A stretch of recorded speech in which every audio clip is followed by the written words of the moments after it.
Cinnabar Moss, or any kind of moth you'd like to be. Welcome to the Writer's Triangle Cinnabar Moss podcast about all things publishing and books. Today we are here with Robert Creekmore of the Prophet's Death Trilogy. Book 2, Prophet's Lamentation, is our July release. Robert, how are you doing today? Most excellent, sir. Most excellent. Prophet's Death has Naomi as it sets the experience of her when she doesn't have the power to fight back, and the eventual gaining of the power to fight back, and that journey and that difficult process. Whereas Prophet's Lamentation, she starts off with, I already developed the skills, the knowledge, the strength, and also the magical powers to be able to kill some motherfuckers who need killing. Right. And that's in the second. Okay, that's in the second paragraph. Some motherfuckers need killing. But you probably don't remember, but a year ago when we did our last interview, we talked about how I got the book contract, and we were talking about CW and I having that interaction. And I said the moral of the book is some motherfuckers need killing, and that's how I got the press to read it. That's why they were like, yeah, we don't want to look at that. Yeah. Anyway, so it's a little shout out to that interaction, and for the press to use that at the beginning of the second book. I think it's a really raw line, and Kister of course agrees, and that is part of what drew us into being interested, because that is actually just true from our points of view, and it ties into the story and it makes sense, right? It's not just thrown in there for gratuitous violence. It has a basis for it. And right. With this experience, we're looking at Naomi has developed skills for her skills to fight back and everything. And part of those skills is, of course, the magic, or for lack of a better word, the magic, the superpowers that she has. Call it abilities. Abilities, yeah. And I want to say something. I think there's a big that. Okay, so that's obviously a big trope nowadays, and I think it always has been. I want to give my opinion of why people like that, and why it's not something that should just be dismissed. Most of us have no power whatsoever, correct? I mean, I have next to no power in this world. What happens, happens. Just like I said earlier with the AI, if it comes, it comes. I can't do anything about it. When we want to fight back against those who hurt us, but we can't, whether it be political power, whether it be physical power.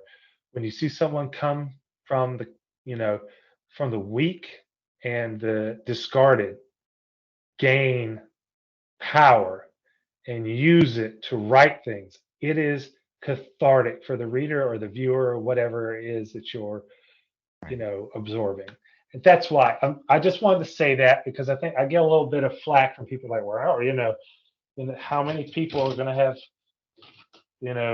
mythological powers? Well, that's why people like that.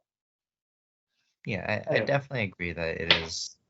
There is a sense of catharsis seeing people get their comeuppance that deserve it, right? Oh yeah. It's nice, for lack of better phrasing. And you can't do it legally in the real world, so. Yeah. There's limits. Of course, and I don't encourage anyone to emulate my books. They're just books, but this allows me to do it without it being a problem. Yeah. That there is a place for that, and that place is in fiction, That's right. And so going into Prophet's Lamentation with Naomi having these powers, right? It's something that is the powers that you describe, and kind of the abilities that she develops are rather unique from my perspective, and looking at other mythology and other things that I've read and such.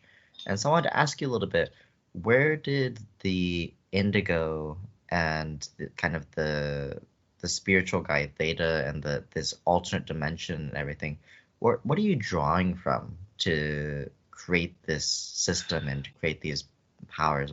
How did you come up with them? Ketamine? What was that? Ketamine, ketamine, Oh, the drug, okay. the drug ketamine. Yeah. Yes. So have a real serious depression issue. Like I've been hospitalized for it a few times, and one of the treatments is ketamine. Okay. So yeah, so I use ketamine on a regular basis in a doctor's office with a doctor, making sure I'm safe. This is legal. Right. But also, while I was using a lot of ketamine, I started listening to this podcast called Closer to Truth, which is by Robert Lawrence Kuhn, and he's physicist or neuropsych. I can't remember. He's anyway. I think he's a neuropsych, and so his podcast and show is all about the nature of consciousness and cosmology. So it's a philosophy show kind of combined with a science show. So he has on philosophers, writers, um, astronomers, the hard science people. This isn't like crystals and hippy dippy stuff. I find it very interesting, although it's a little dry and bland. So, of course, none of that stuff is in Robert Lawrence Kuhn's show. It's just that he started making me think about it quite a bit. Mhm. And the process of being on ketamine off and on while, listening to these, astronomers and psychiatrists and other types of scientists talk about the nature of consciousness and the observer effect and things of that nature, it really kind of started me thinking about creating a new mythology. So I'm really not drawing from anywhere per se. I just really kind of made it up from scratch. Um, Okay. but yeah, I know, like I know a lot of people use established mythological characters like vampires, werewolves, stuff like that, and that's fine. But I want to be original. So I thought, okay, let me come up with something very specific. And their world basically like there are three layers like a cake. Our world is one, our universe is one. There's a woods of lamentation, and then there is Seraphiria. The Seraphirian are time minders, essentially is what I call them, but really what they're responsible for is keeping the equation of reality in equilibrium. And there are 12 of them, just like there are 12 apostles. There's a lot of biblical mythology in my work because that's what I grew up in. I'm definitely not religious now, but I draw on that experience. So I guess there's somewhere I drew from. And in their world, it's just the 12 of them, and time is one painting. It's the fourth dimension. And they are looking at it and making sure that everything stays in sync. Everything works, and each one is responsible for one thing or another thing. So theta, for example, is responsible for weather, um, and Freda is responsible for conscious thought and correcting issues with that. And I don't mean individual issues, just like overall and the evolution of it. And then there was this one named Zelia. Zelia is the only one that ever left and came to the human world. Each one of them has one of 12 lights in them. And those celestial type of lights allow them to basically be demigods and to affect the thing that they need to affect to the smallest nudge and degree that it needs to be affected to make sure it stays on point. Right. Well, Zelia wanted to have a daughter. Well, she wanted to have two daughters actually, and she couldn't do that. There, she's not allowed, and she wanted to live in time linearly. So she came here. She eventually passed away. She passed away in the cave where Naomi uh, escaped. And so Zelia's light remained there in stasis after her death hundreds of years before. And this is a holy site for the Seraphirian, even though they don't visit because they can't. When Charles died, basically, I used um, the method in the Talmud for creating, which is a Jewish proto-text to the Bible, to creating a golem, which is a soulless form, which Right. is essentially like it's a story that people would tell about this scary monster that protected the village and to kind of scare the people that might attack the village, right? So I tell that entire, basically that ritual happens in happenstance, and Naomi ends up absorbing that light, and simultaneously a golem is created, which is the Mara character. Now, she's not just a golem, she's a product of the Woods of Lamentation. And what the Woods of Lamentation are, which is the other world, is it's not exactly hell, but it is a punishment. And it's for those who do the most atrocious things that you could possibly imagine. They end up there, child rapists, things of that nature. Um, and the creatures there are always hungry. That was one of the creatures you saw coming and picking up the marine and running off with them into the woods. Now, these two worlds in representation, where when Naomi sees them, are two. There's a train track that represents our world, and there's on one side the woods of lamentation, on the other side through the woods and in the wood line is Seraphiria. So in the woods of lamentation, these creatures roam constantly, eat these men, some women, mostly men, and tear them apart, defecate them out. Then they reform, only to be hunted and killed again and again and again. And that's their natural stasis. That's a natural order of things because that's what they had coming.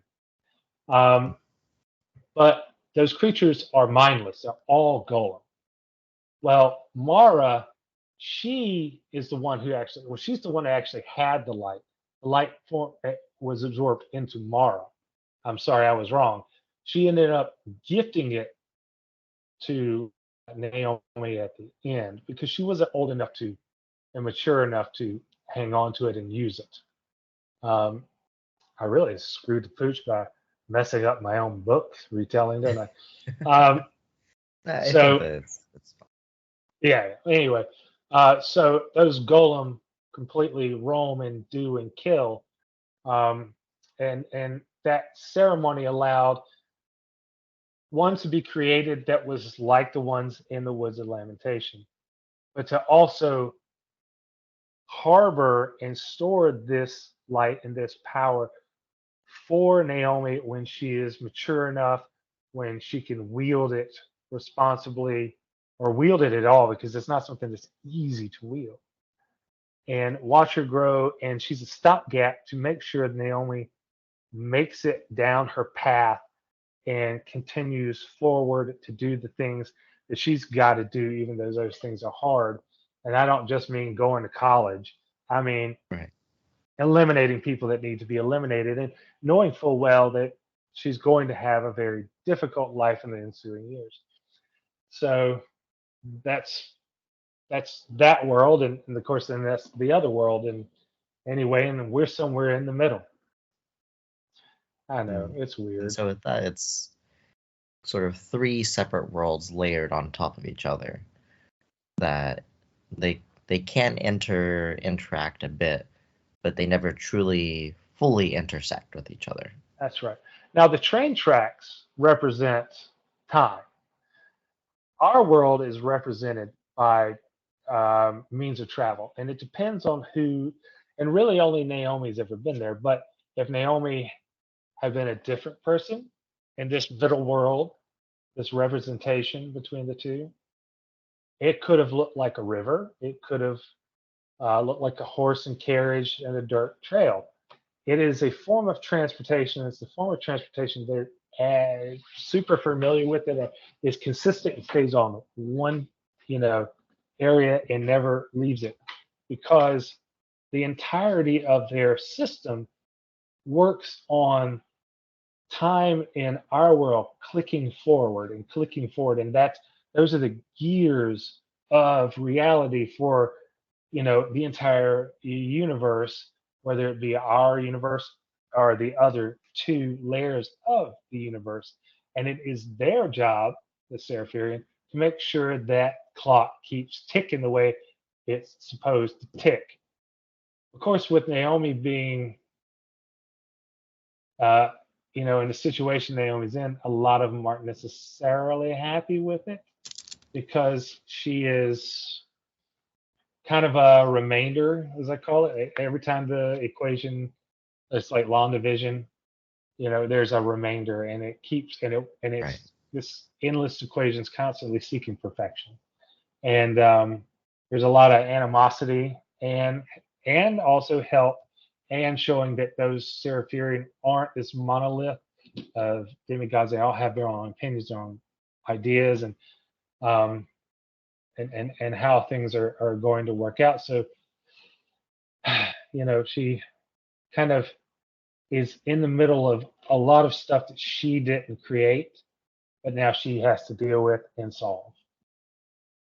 And so with Naomi's experience, she's in a sense thrust into, by circumstance, a series of roles that she then plays, and the way that it plays out for her exactly is unique to her, and but the reality is that things outside of her control led to her being in the position that she's in, and then she moves forward from there, and she has to interact with these things that are otherworldly. Yes, they're otherworldly, and they're not omniscient. I they're there's really no. It's a world that's more of like a deist kind of world, where essentially there's a kind of non-interested God that set everything in motion. Is the way I guess I would put it. I mean, I don't say that in the book, but that's Mm. kind of my view on how this world, their world works. Is that, it's a non-interested God that did it as a project. And you're like, You put it in motion. Now it's good. I yeah. moved on. And that's why those creatures exist. They're there to monitor it and keep it working. Mm. And so with this, with Prophet's Debt and with Prophet's Lamentation, each of them I feel has had a trajectory of, circumstances and things that have been talked about in each book that's kind of, as you mentioned, different from each other, right? You mentioned that Prophet's Lamentation is meant to be a standalone, be able to be read as a book by itself, even though with Prophet's Debt you'd have a lot more understanding and a lot more context for what's going on with Naomi. That's not Right. necessary to read it for Prophet's Lamentation, right? That's right. That's right. It's And definitely not necessary. and with that, I think that you also have sort of separate messaging that I get from Prophet's Debt versus Prophet's Lamentation, where in Prophet's Debt, it shines light on the horrors of conversion therapy, the condition of those types of camps, and the experiences involved with these horrific things, but also the healing that can be found, and the positivity of finding people that you can connect with and found family and having ties to people, and that kind of the positive side of finding people that are like-minded and that can care about you and that you have that mutual trust and connection to, even if the people that you aren't family by blood. That's right. And then Prophet's Lamentation, I feel like it shines bit more of an active light on homophobia and the lives of consenting adults, and the nuance of those relationships and how relationships aren't quite, as you mentioned earlier, as binary as people Mhm. might like to view them. Are these messagings and are these things intentional? Did you go into writing these books with the intent of talking about them actively, or was it just a case of you're writing this story and this is what came about? I think what I write is, what was I thinking about that day? And then, there's bits of each day, and on it every like because I'll write a few pages a day, and sometimes a broader theme comes out, and it's kind of based on what my experience was at the time, or not even necessarily experience, or what was I thinking about.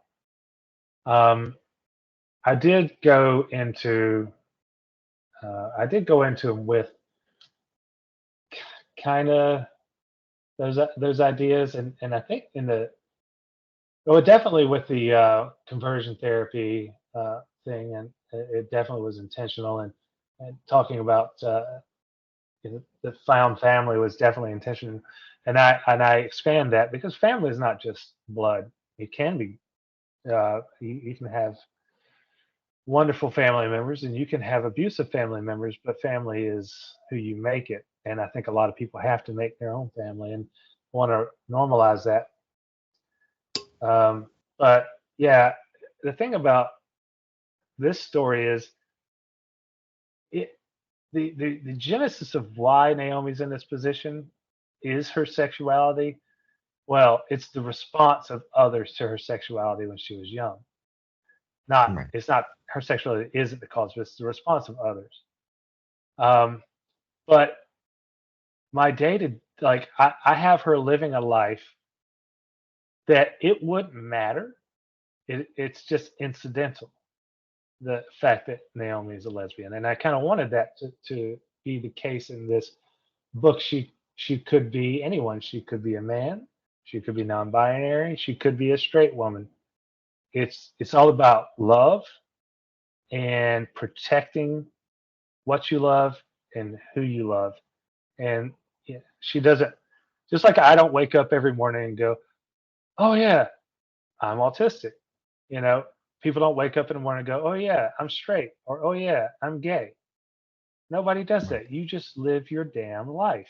And that's what I Right. tried to go forth with, showing her as this shell shocked um, soldier and her having sort of drinking issues and some marital problems, all relatable to anyone, really. Um, and then I show like um, Herschel and Nate. Herschel and Nate, best friends from college. Nate is gay. Herschel's straight. Herschel and Nate do have a relationship, not a sexual relationship. They sleep in the same bed together. They cuddle, but they are not compatible in that way. But they do love each other. And I kind of wanted to show these kind of relationships that do exist, but are taboo, you know, it, but are really healthy in a lot of ways. Um, and so, yeah, I just kind of show people living their day to day lives and then reacting to what happens. And at this point, their sexuality doesn't matter. But of course, the point is, as you see them living their lives, just like people who are straight or you know would be living their lives, that it is just fucking incidental. You know, showing them living their incidental life, their lives shows that their sexuality is just completely, utterly incidental, and their lives are their lives. Right. So that and that does come back to the homophobia where it comes to like in the lives of consenting adults and things like that. Like with people sticking their fucking nose in other people's business. Um, and sometimes I feel like I wish that I think the closer you can get to someone in a friendly way and show them that everyone is basically the same in a lot of ways. Yeah. and show them the things that what they've made up in their mind to be afraid of or to hate. If they could just see other people living the way that they live, then they might be able to drop some of that hate. I don't know. I, Hopefully, I did that. I think that you did a wonderful job representing these people in their relationships in their lives in a way that is authentic. Uh, in terms of, like, for example, the relationship between Herschel and Herschel. Nate, right? And Yeah. them being, platonic, but them loving each other and that bond and connection between two people that is beautiful and deserves celebration. And and like you mentioned, doesn't really get talked about a lot or is seen as strange or unusual. And it I feel like the only reason it's unusual for a lot of people is just the lack of exposure to it rather than it actually being this super uncommon thing. The lack of exposure comes from fear, because Yeah, why? If you were to expose someone to your reality and they hated you and might possibly make your life worse for it, whether that be social consequences or physical consequences, uh, you're going to keep it to yourself. And of course. and I think you'll be a bit diminished for it because I mean not your fault, but to some degree your life is diminished when you can't live out who you are, you know. So if you're not out and can't be out, there are a lot of people who can't be out. Then I think your life has lost a little the shine that it could have had. So I Yeah, try to normalize that kind of thing too. It's love is a multifaceted thing, and it doesn't always include sex. for sure, definitely. And moving through that, the experiences of your light being diminished and, that often coming with fear being a fear, for example, threat of violence in particular, right? And persecution, things of that nature. There is quite a bit of violence in the book. Do you feel like that is representative of the level of violence in the United States, or do you feel like you exaggerated a bit? What are your feelings about your depictions of it? Well, violence in the United States is very polar. There's this public violence of the mass shootings Hmm. because we have a multifaceted problem of one very efficient firearms that can shoot 30 rounds in 30, well, more like 45 to 60 seconds. Um, so those firearms can kill many, many people quickly. Um, and we have no universal health care. We have very poor mental health care system. So there's also the aspect of mental health care, and there's no access to mental health care if you don't have insurance, and you can't have insurance usually if you don't have a job. But if you're not mentally well, then how do you have a job to have health insurance to get mental health care? Right. And so you have this cyclical issue with mental health care while simultaneously having access to amazingly efficient weapons. Now, I want to make it clear that I'm not the kind of person that's saying we should take every gun from everybody. However, I do not think that you need a semi automatic rifle that can shoot 30 fucking rounds out of a magazine that holds 30 rounds and then put another 30-round magazine into it. I think Right. that's ludicrous. I personally am a hunter and I use a bolt action rifle to hunt. And that's pretty much the extent of my firearm usage. Um, I don't really have the kind of like that. Just they don't have the kind of allure to me just as a thing. I just like eating wild game, and it's like a hammer. I need to drive a nail or I need to harvest a deer. I use the tool. I put the tool up. Um, so you've got those two combinations. That's the public violence. and it's on the TV every day, and we have more public mass shootings than any other country in the world. And I think about it a lot when I'm out.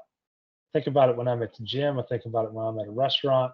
Is this the day that somebody who hasn't had access to mental health care but access to 400,000 guns that they can probably just pick up from somebody's house without them even knowing because they're behind every damn door in everybody's house around here. I mean, I see guns when I'm out on people's person, like walking around, which is insane to people in other countries. Like I saw somebody with a pistol in Target today when I was getting my wife's medication. Um, then you have your private violence, which is the violence that happens between family members and people who are in relationship with one another.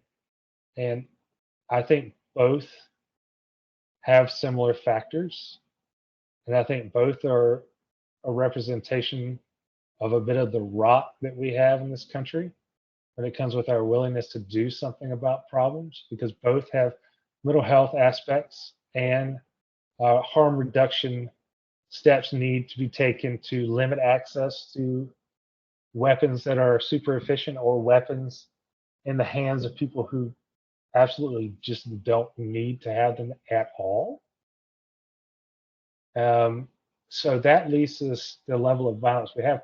We have violence that is a more consequential, usually because of the ability to create the amount of havoc. And we have people who are living paycheck to paycheck because they have no advocacy to Right. um, help themselves economically like we used to. And part of our economy runs on the idea of having people who are economically unstable. Um, and it's almost expected. And if you look through the history of the United States, we started off, I say we, um, it's my country, started off with chattel slavery by stealing people from Africa. Then, of course, keeping said same people in a subservient role with Jim Crow and lower wages, which is the reason we have the tipping economy in the US. I don't have time to explain it, but look it up. And then, of course, we have workers from China who came and worked for damn near nothing to build our railroad system. Then, of course, now we have laborers who come from South America and um, Central America, South America, and Mexico, and who work for damn near nothing, just like the laborers in China did, or from China did for the railroad. Um, and when you put people in a position of abject poverty, um, they become desperate. And I'm not saying that the people that are in these groups are desperate. I'm saying that that's a representation of we want cheap to free labor. We want to create a class whether no matter what their immutable characteristics are, usually not white though, that have this unstable environment, and that unstable environment leads to mental health issues, and mental health issues lead to detrimental outcomes, not just for them, their family, which is the private violence, which then eventually spills over into the public violence. Of course, that is not a guaranteed thing. You know, that is, that something that happens terrible in the home is going to spill over, or that Right. people who have violence done against them are going to do violence. But these series of events happen so much, we're talking millions, that inevitably that ends up. Can you hear Siri talking to me? I could not. No. Or can you still hear me? I can still hear you, but I can't hear Siri. So. Okay, good. Siri, stop. Okay. So that private violence leads into the public violence with no mitigation laws to Right. mitigate the issues and the availability of these insane weapons. And that's something that doesn't happen with the regularity it does in other Western democracies. Other Western democracies have the same problems we have, but they've taken some steps to harm reduction, whereas we are gridlocked and incapable of doing so. And I highly doubt that we will be able to do so. So it will continue on. But I go throughout my day on a day to day basis without seeing violence, typically. Um, but it is set to burst out in any minute. Um, and so yeah, I don't think that any country is more or less inherently violent or primed towards violence. It's all the um, environment that you put millions of people in and kind of mix up and see what comes out. You know, And I it's think partially. with I think following up on that, it's also part of the idea of, even if people are as prone to violence, people are equal, let's say these groups of people, right, that are violent exist in every country, but Sure. the opportunity to act on that violence is very different, right? Hmm. And the tools used to prevent it or to mitigate it are different. And the results of what happens afterwards and the things that happened before will not look exactly the same. No. Yeah, we like Australia was they had a really terrible mass shooting and they did something about it. But the United States government is very unique in a way, the way the bicameral Senate works or bicameral Congress and the way our electoral system works with the electoral college and the fact that someone can lose the election but win the election. Well, a lot of people around the world need to understand is the majority of Americans don't like what's going on with the types of weapons that are available, the lack of health care and mental health care. They want something done, but there's just no way to come to any kind of consensus for some reason. And I don't see that fading away until this is going to sound very mean until there's a generational shift and um, some of the older generation passes away of old age.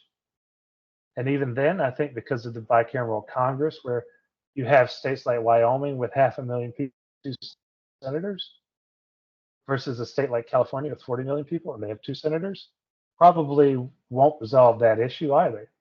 Or if you look at our Supreme Court, 9 justices, 5 of which were nominated by presidents who lost the majority election. They lost the election, but won the election and had the right to put someone in a position to do things like overturn Roe v. Wade, which most Americans don't want. Again, I mean, you can see that if you look at Kansas, they put it to a vote to outlaw abortion completely. Kansas, one of the most conservative states in the union, said no by popular vote. It just kind of shows you how kind of loopy our system is. And I think that system worked really well when they didn't have means of quick communication, where you had to take the results of the election to Washington on horseback.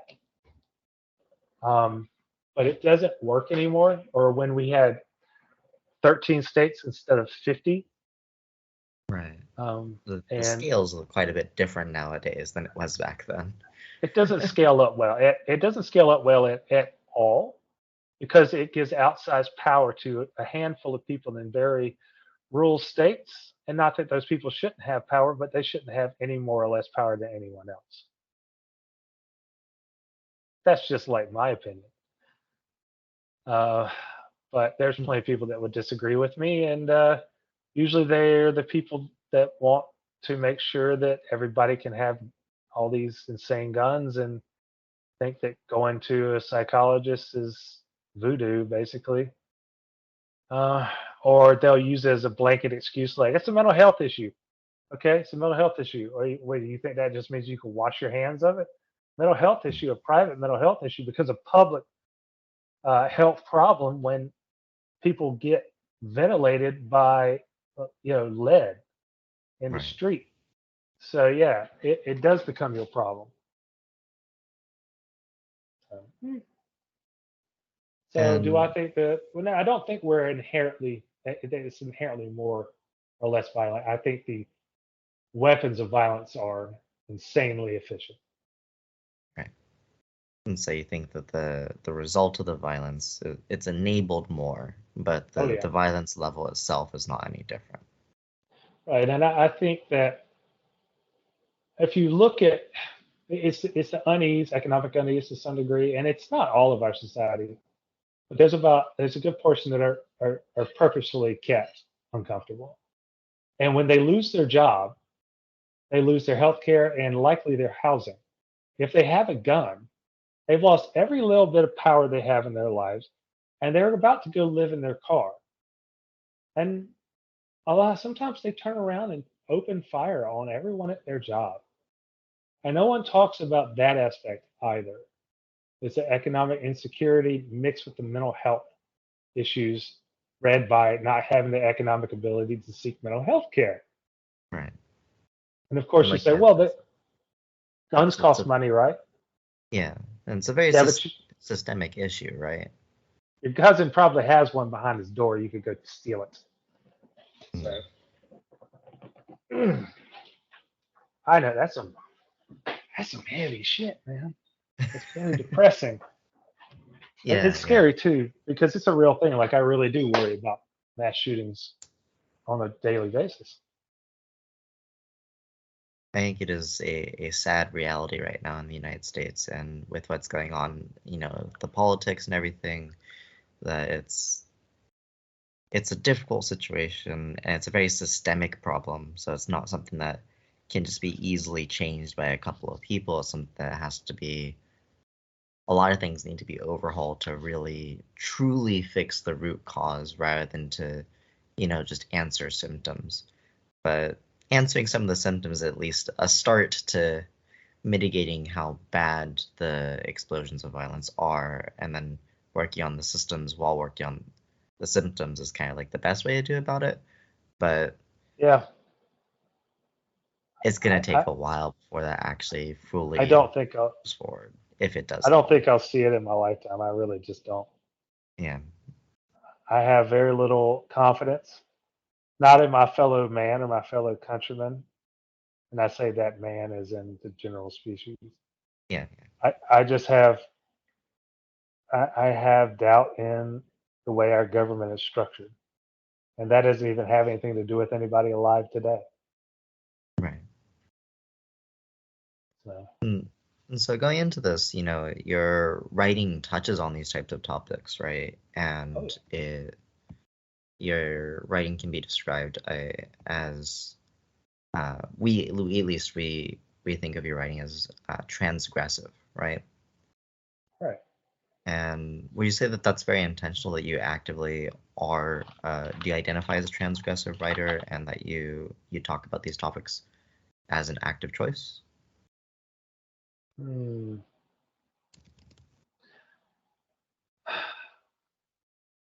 I guess so. Um, I've never really thought about it. Um, so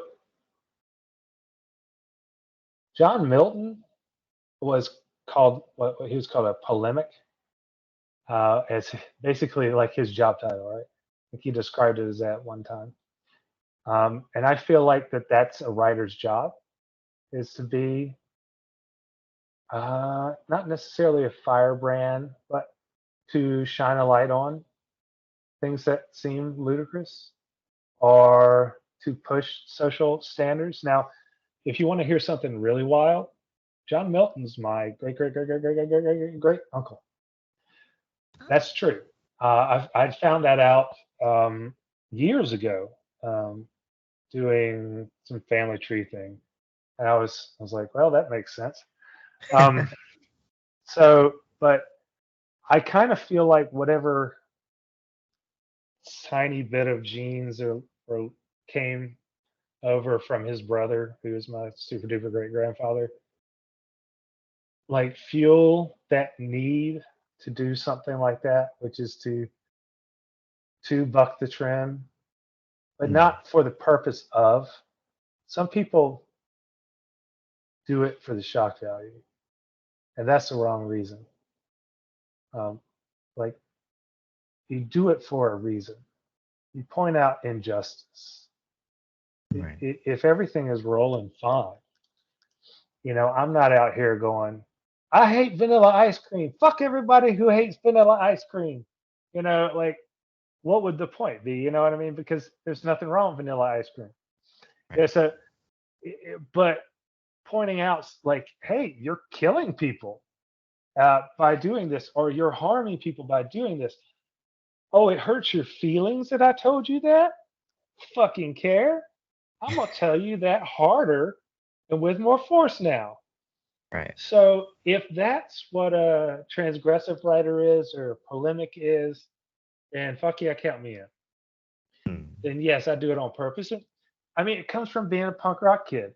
You know, I'm doing it, and that's what attracted me to that as a kid, as a young man. Is we are saying there's something wrong. There's never going to be a utopia.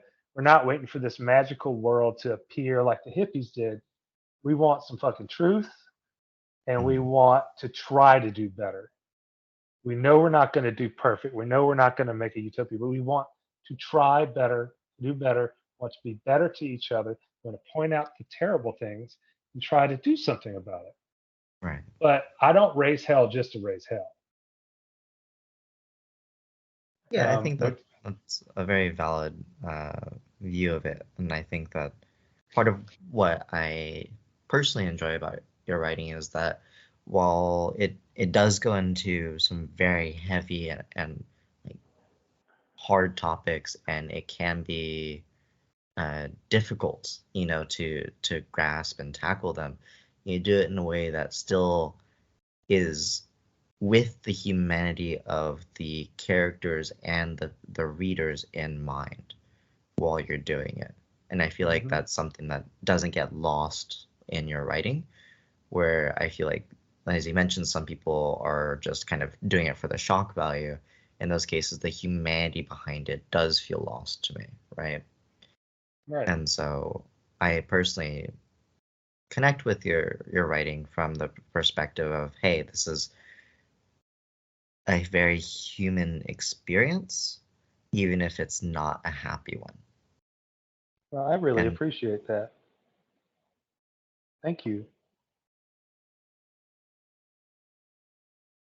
it's no problem. I do think that core of your writing is there consistently across both of the books that I read, both Prophet's Debt and Prophet's Lamentation.